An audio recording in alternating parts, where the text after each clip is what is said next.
with a 104-93 victory. Steph Curry got it going. Hey, when he's off the court, they're not the same team, but he came back, and they are a very different team.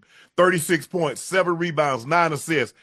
They did all of this without Jimmy Butler. They got some timely. I think Buddy Hield had 17 points.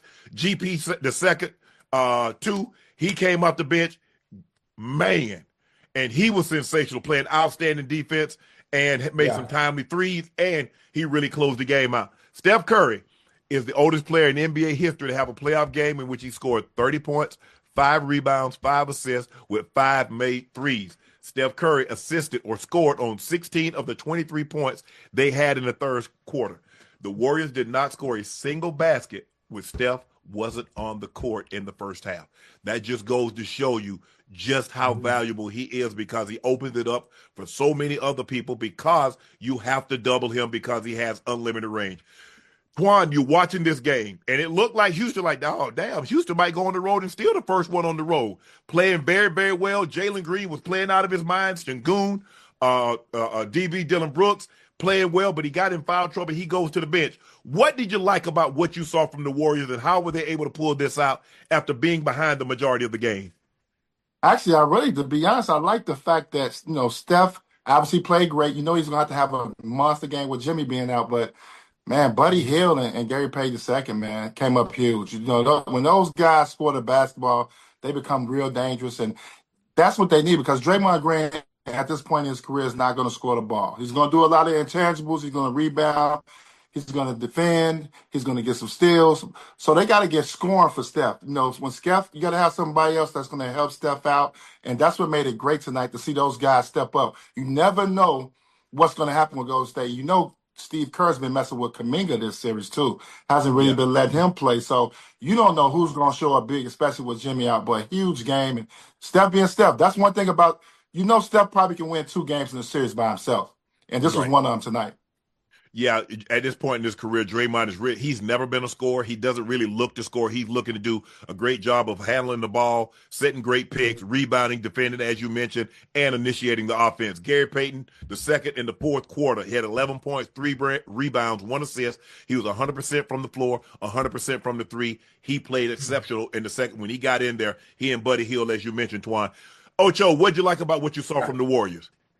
I mean, listen, I like what I saw from the Warriors. Obviously, Steph did what Steph normally does. But listen, like Twan said, I thought the Rockets was going to steal a game, especially with the way they were playing Steph. They had somebody running, tracking him everywhere, all over the court. Them young boys, everybody over there young. So they trying to set screens and set picks, and they on Steph, and they contesting everything, making every shot difficult all the way up until the half. And listen, he just exploded in the second half, hitting a lot of shots. But I think one of the reasons with Jimmy Butler being out, obviously you need a Steph to have a game like this today, and he can go off like this and win a game by himself. He had 36, 12 or 23.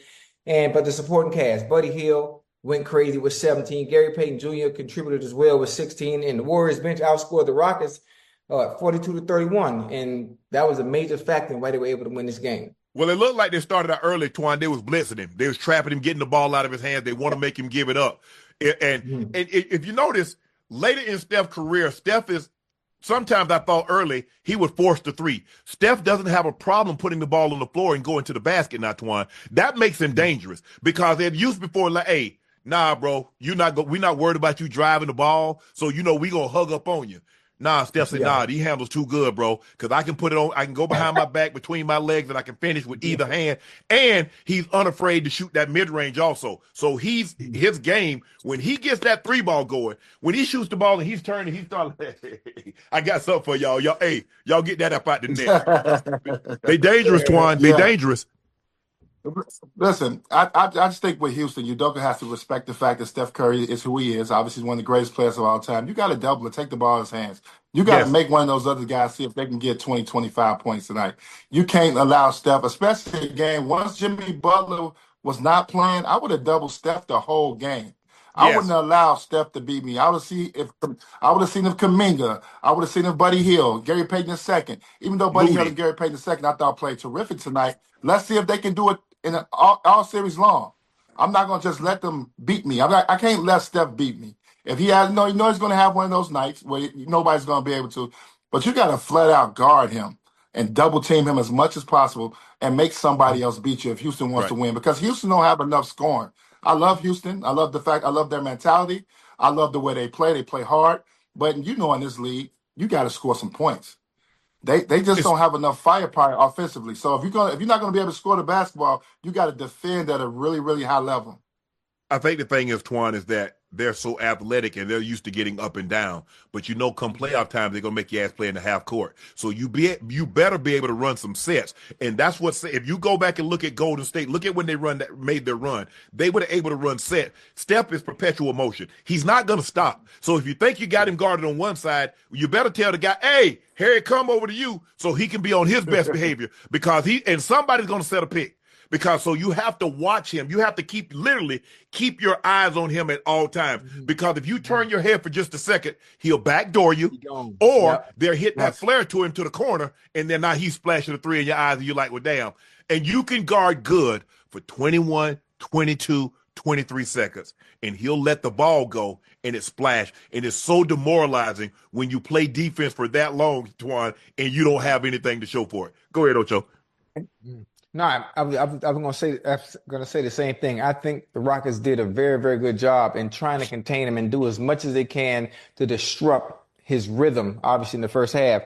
But no one would, even though they have the younger legs, they were unable to continue to do that. Obviously, Steph going off, and at some point, he's one of those players and no matter what the game plan is, you just hope to contain him because you're not going to be able to stop him, and that's what Young Bull did tonight. Yeah, the thing is, if he see one or two of them go in, and you can play the perfect defense, and you saw he'll start falling out of bounds and launching the ball. You're like, that ain't got no business going in. That should not have fallen, but it does, and it gives him a jolt of energy. So now you got your work cut out for him, because like Twan say, you might have to blitz him or trap him at half court. You got to make him give that ball up and make someone else beat you. Let's see if Buddy Hield can go get 36. Let's see if Gary Payton II, if he can go get mid-20s, because I cannot let Steph do what he does and let these auxiliary guys do what they do by adding to that. If you do that, you're asking for a lot. But I agree with you, Twan. I thought with minus Jimmy Butler, I say, you know what? Anybody but Steph. Anybody but Steph. ABS. Anybody but Steph. And you know what? And I have a lot of respect for you, Doug. I think he's one of the great young coaches in the league. I just got to make somebody else beat me. I cannot let Steph beat me. Once Jimmy Butler puts a DMP and he don't put that uniform on, I'm making somebody else beat me. I just can't do it. I can't see Steph with 37, 40 points and really controlling and dominating the game. I'm pretty sure they're going to look at the film, and Udoka's a little stubborn. We all know that.